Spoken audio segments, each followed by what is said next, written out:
Good morning everyone. Welcome back to our online class again. In the last class we have discussed about how the 1857 revolt started कि किस प्रकार 1857 की revolt की start हुई। उसमें हमने कुछ एक एग्जाम्पल पढ़े थे। एक तो महाराष्ट्र से हमने देखा कि एक बुक लिखी गई थी माझा प्रवास, उसमें दे रखा था किस प्रकार वो जब मथुरा जा रहे थे किसी रिलीजियस सेरेमनी के उनको बीच में रोक दिया गया। बताया गया कि अंग्रेजों ने बाहर की जो हिंदू या मुस्लिम कोई भी धर्म रहा उसके को न मानते हुए 84 नए रूल्स बनाए हैं जिनको फॉलो करना हर राजा या हर व्यक्ति की जिम्मेवारी है। उसी खिलाफ राजाओं ने ब्रिटिश गवर्नमेंट को उसके परिणाम भुगतने की चेतावनी दी थी। उसके बाद हमने फिर देखा कि एक व्यक्ति जिसने 48 साल तक सेवाएं दी ब्रिटिश गवर्नमेंट, उन्होंने अपना मेमोर्स था ये अपनी याददाश्त के आधार पर लिखा किस प्रकार ये रिवोल्ट हुई थी और सबसे बड़ा कारण क्या बना।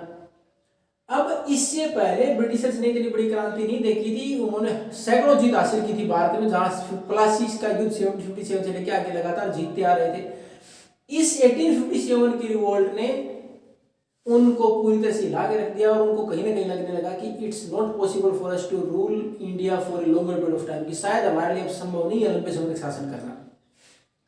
अब सब क्या कुछ कारण रहे, किस प्रकार शुरुआत हुई, तो ये देखो 1857 की रिवोल्ट की कहां से शुरुआत हुई। सबसे पहले फ्रॉम मेरठ टू दिल्ली। किस प्रकार शुरुआत हुई कि सबसे पहले तो आपने देखा था कि न्यूज ये फैला था कि नई कार्ट्रिज जो दी गई, न्यू राइफल्स दी गई, जो कार्ट्रिज है उसके अंदर फैट इस्तेमाल किया गया, काऊ और पिग, जो कि दोनों ही किसी न किसी प्रकार से भारत में जो महत्वपूर्ण धर्म थे उनसे जुड़े हुए थे। तो उन्होंने इनका विरोध किया, इसकी वजह से डिस्कंटेंट था। दूसरा जो उस टाइम पर महत्वपूर्ण शासक रहता है अवध का नवाब था वाजिद अली शाह, उसको भी जबरदस्ती हटाया गया था 1857 में शासन से 56 में। उसके बाद बहादुर शाह जफर थे, उनको भी सीमित कर दिया गया था उनकी पावर को, तो उन्होंने भी अपने एजेंट भेज रखे थे, वो भी थोड़ा सा इंस्टिगेट कर रहे थे इन लोगों को, थोड़ा उकसा रहे थे कि इस प्रकार रिवोल्ट करें। उसी का परिणाम था।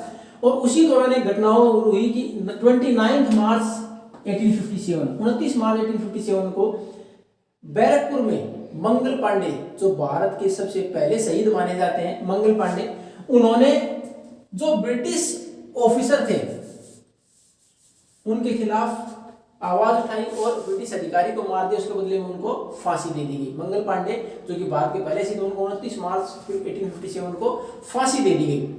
उससे बाकी बैरक के अंदर और असंतोष भड़का और कुछ समय तक थोड़ा सा माहौल शांत रहा, लेकिन उसके बाद मेरठ में बैरकपुर में जो घटना हुई उसका असर आगे बाकी जो हमारे पास रेजिमेंट थे उनके अंदर भी पहुंचा। मेरठ के अंदर जब ये बोला गया कि जो नए हमारे पास राइफल आए उनको इस्तेमाल करना है, तो 85 सोल्जर्स ऐसे उन्होंने की ना, बाकी काफी सोल्जर्स थे जिन्होंने की मना कर दिया कि we are not going to use those particular rifles. उसमें से फिर क्या गया, 85 को डिसमिस कर दिया, 85 को सेना से हटा दिया गया और 10 ईयर्स इंप्रिजनमेंट वाज गिवन और उनको 10 साल की सजा सुनाई गई। सबसे पहले जैसे मंगल पांडे को फांसी दी गई, उससे लोग नाराज थे, उसके खिलाफ सेना के अंदर असंतोष भड़का। दूसरा जब ये बोला गया कि हम राइफल का इस्तेमाल नहीं करेंगे क्योंकि इस प्रकार की अफवाह मान लें या वास्तव थे, लेकिन उस टाइम पर ह्यूमरस ही माना गया इनको कि कार्ट्रिज है वो फैट का इस्तेमाल किया, काऊ और पिग का। तो उसके बाद 85 सोल्जर जिन्होंने की मना किया था आदेश मानने से ब्रिटिश ऑफिसर्स का, उनको डिसमिस कर दिया और 10 साल की सजा सुना दी गई। उसके बाद ये जब आंदोलन इस प्रकार हुआ तो इन्होंने भी वापस रिवर्ट बैक किया, जो इंडियन सोल्जर्स थे उन्होंने रिवर्ट बैक किया। जब इनको जेल में डाला गया था उस जेल के ऊपर इन्होंने बाकी जो सोल्जर्स थे इंडियन, उन्होंने आक्रमण कर दिया। एक्स्ट्रा उम्मीद नहीं की थी अंग्रेजों ने इस प्रकार की रिएक्शन होगी और उन जितने भी इनको बंदी बनाए गए उनको छुड़ा लिया गया, जो हथियार वगैरह थे उनको लूट लिया गया और ultimately they March towards Delhi. उन्होंने फिर अपने आप को ये माना कि हमें ब्रिटिश शासन को हटाना है, इन्होंने जिस प्रकार का एक्सप्लॉयटेशन किया, जिस प्रकार की पॉलिसी अपना रहे हैं वो हमारे लायक नहीं है। लेकिन अब इनके दिमाग में था कि अगर मान लो हम इनको हटाते हैं तो नेक्स्ट रूलर कौन होगा। तो उन्होंने सब नहीं माना कि बहादुर शाह जफर, जो मुगल शासन हमारे लंबे समय तक शासन किया है जिन्होंने, तो उनके जो अब हमारे पास अंतिम शासक हैं बहादुर शाह जफर जो अभी शासक है, वो अब भारत का शासन करेंगे। तो इन्होंने क्या किया, मेरठ से क्रांति की शुरुआत हुई और मेरठ से, हालांकि छोटी सी चिंगारी कहां से, बैरकपुर से, जहां पहले मंगल पांडे ने विरोध किया था उनको फांसी दे दी गई। उसके बाद मेरठ से शुरुआत हुई, उन्होंने मार्च किया 9 मई 1857 को बाकी कैदियों को छुड़ाया गया। 9 मई को घोषणा सुनाई, 10 मई को फ्री कराया गया और ये सुबह 11 मई को कहां पहुंच गए, दिल्ली पहुंच गए। कहां, जहां की रेड फोर्ट में बहादुर शाह जफर रहते थे। उनसे उन्होंने बहादुर शाह जफर से अपील की कि आप आगे की लीडरशिप लें, लेकिन बहादुर शाह जफर को पता था कि ब्रिटिश बड़ी पावर है, वो नहीं चाहते थे इस इनिशिएटिव को लेना, लेकिन जब फोर्स किया गया और ये फोर्सिबली जो ये रेजिमेंट थी अंदर चली गई, उसके बाद उन्होंने उसको मान लिया और उन्होंने एक लेटर लिखा, बाकी जो राजा थे उनको एक लेटर लिखा कि come with us to drive away the British from India, कि भारत से इन अंग्रेजों को बाहर भगाने के लिए आप लोग भी हमारा साथ दें, साथ आए। बाकी जो हमारे शासक थे उनसे अपील की गई बहादुर शाह जफर के द्वारा। हालांकि ब्रिटिश ने शुरुआत में ऐसा नहीं माना, जब ये इस लेटर का प्रभाव इतना पड़ा क्योंकि मुगल शासन के दौरान कुछ एक हमारे स्थानीय शासकों को छूट दी गई थी, आजादी दी गई थी अपने आप से गवर्नर बना के अलग अलग जगह प्रशासन करने के। अब वो चाहते थे कि वापस उनको वैसे अधिकार वापस मिल जाएंगे, तो बहुत सारे ऐसे किंग थे जो छोटे किंगडम्स थे उनके ऊपर शासन करने वाले, उन्होंने भी इसमें साथ दिया। अब ये क्रांति धीरे धीरे आगे एक्सटेंड बड़ी होती चली गई।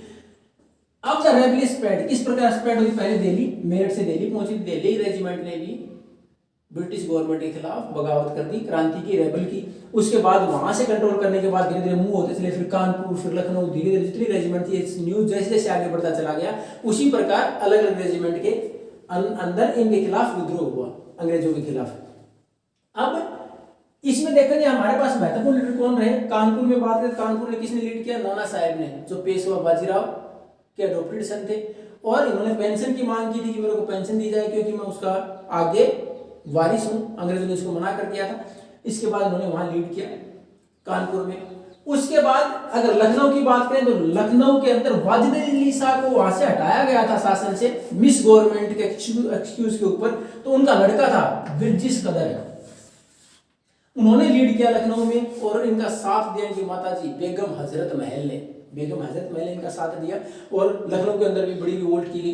अब धीरे धीरे स्प्रेड आगे और होती गई, तो उसमें आप देखोगे अलग अलग लीडर्स आते चले गए। रानी लक्ष्मीबाई ने झांसी के अंदर अंग्रेजों का विरोध किया, और उनके महत्वपूर्ण सेनापति जो कि पहले नाना साहेब के साथ तात्या टोपे, उन्होंने इसमें योगदान दिया। उसके बाद अगर हम बात करें तो जो मांडला जगह है मध्य प्रदेश की, वहां रानी अवंतीबाई लोधी ने इस प्रकार अंग्रेजों के खिलाफ आवाज उठाई। कुंवर सिंह बिहार के अंदर, उसके बाद बख्त खान ये बरेली के अंदर, और बरेली से इन्होंने मूव किया दिल्ली की तरफ। दिल्ली में जब थोड़ी सी क्रांति कमजोर पड़ रही थी तो इन्होंने इसकी लीडरशिप ली और वो मुख्य सेनापति बनके वहां इन्होंने लड़ाई की। उसके बाद अहमदुल्ला शाह, ये फैजाबाद फिर उत्तर प्रदेश, यहाँ इन्होंने महत्वपूर्ण भूमिका निभाई और बाकी लोगों को भी इंस्पायर किया। और उसके साथ साथ ये किया गया कि अगर हमें अपना शासन, यानी पहले बहादुर शाह जफर अगर शासन करते हैं, उसके बाद छोटे छोटे किंगडम्स हैं उनके अंदर एक इंडिपेंडेंट रूल दिया गया था वहां के गवर्नर्स को कि हमें वापस शासन मिलेगा, लोगों को वापस जो रिलैक्सेशन बहादुर शाह जफर के टाइम पर या फिर मुगल शासकों के टाइम पर दी तो मिलेगी। तो इस प्रकार ये रिवोल्ट है ये बड़े लेवल पर चलती चलेगी। और उसी टाइम पर जो लेफ्टिनेंट कर्नल थे उस टाइम पर उन्होंने एक लेटर लिखा ब्रिटिश गवर्नमेंट को कि अब हमारे खिलाफ इतना विद्रोह होगा, इसके ऊपर कंट्रोल करना मुश्किल होता जा रहा है और हमें परेशानी ज्यादा है। अब नेक्स्ट जो क्लास होगी हम उसमें पढ़ेंगे कि किस प्रकार दे फाइट बैक, ब्रिटिशर्स ने वापस हमारे यहाँ इन सारी स्थिति के ऊपर नियंत्रण किया। अगर इसमें आपको कुछ भी कोई पूछना then you can ask. Thank you and have a nice day.